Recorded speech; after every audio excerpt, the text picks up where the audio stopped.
दोस्तों, सबसे बड़ा चिंता का विषय क्या है? चिंता ही तो है। और वो कहते हैं ना कि चिंता चिता समान होता है।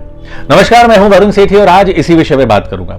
दोस्तों, अगर हम इसे गहराई से समझने की कोशिश करें तो चिंता क्या होती है और कहां पर होती है और क्यों होती है। चिंता तब होती है जब हम में क्लैरिटी नहीं होती, हमको कंफ्यूजन होती है, दुविधा होती है, असमंजस में होते हैं कि क्या करे, ये करे वो करे, इस रास्ते जाए उस रास्ते जाए। वहां पर चिंताएं बढ़ जाती हैं। चिंताएं यानी कि वरी करना, हम ज्यादा वरी करने का लग जाते हैं, स्ट्रेस लेना शुरू कर देते हैं, टेंशन होने लग जाती है। ये सब उसके स्टेजेस होते हैं। लोग अपने अतीत में अटके हुए हैं, उनको उस चीज की चिंता है कि किसी ने क्या कहा था, क्या किया था, ऐसा हुआ था।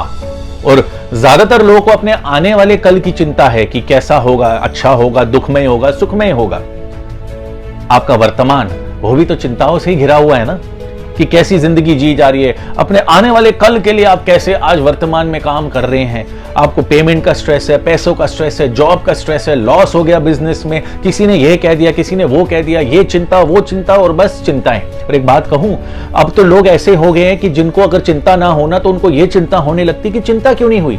उनको इस चीज का प्रॉब्लम हो जाता है कि पूरे दिन में कलेश क्यों नहीं हुआ, जिसकी वजह से उनको चिंता नहीं हुई।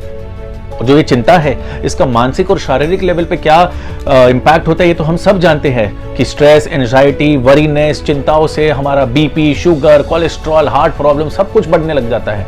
और जब हम डॉक्टर के पास किसी और बीमारी के लिए भी जाते हैं ना, तो डॉक्टर यही कहते हैं कहीं आप चिंता तो नहीं कर रहे, कहीं आप स्ट्रेस तो नहीं ले रहे, कहीं आप तो टेंशन तो नहीं ले रहे। यहाँ तक कि स्किन डॉक्टर्स भी बोलने लगे कि ये जो आपकी स्किन मुरझा रही है, ये जो कलर चेंज कर रही है, पिगमेंटेशन हो रहा है, ये चिंता का विषय है, कहीं आप चिंता तो नहीं कर रहे। वो चिंता को ही चिंता का विषय बना देते हैं। अब क्या करें? क्या हम हाथ पर हाथ धरे बैठे रहे और ये कहते रहे कि हाय चिंता ना हो, चिंता ना हो? क्योंकि शास्त्र कहते हैं कि जो संसार है ना, ये तो दुखालय है और जहां पर दुख है वहां चिंता तो होगी। और कितना इससे भागोगे? जहां भी भागोगे कुछ ना कुछ तो आपको मिल जाएगा। तो क्या करें, कैसे इसका मुकाबला करें? अब लोगों ने मेडिटेशन करना शुरू कर दिया, योग करना शुरू कर दिया, अपना लाइफस्टाइल चेंज कर लिया, better eating habit, sleeping habit शुरू कर दिया और ये वर्क भी कर रहे हैं उनके लिए। पर अगर एकमात्र विकल्प है जो चिंता को दूर कर सकता है तो वो है चिंतन, स्मरण करना, ध्यान करना, अपने मन में विवेचन करना। क्योंकि चिंतन से ही आप चिंता को दूर कर सकते हो। जहां पर चिंतन है वहां चिंता नहीं होगी। जैसे जहां पर प्रकाश है वहां पर अंधकार नहीं होता।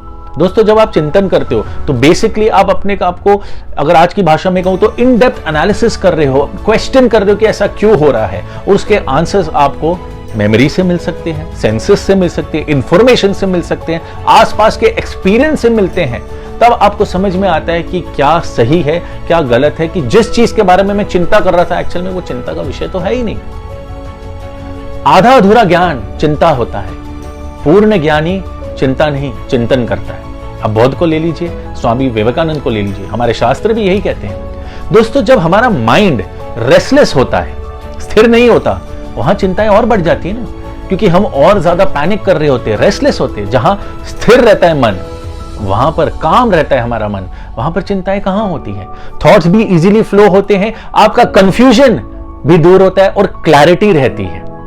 इसीलिए चिंतन करें, चिंता नहीं। उम्मीद करता हूं ये वीडियो आपको पसंद आया हो और याद रखिए, जो कुछ भी बाहर ढूंढ रहे ना, सब कुछ आपके अंदर, आपके भीतर ही है। Thank you.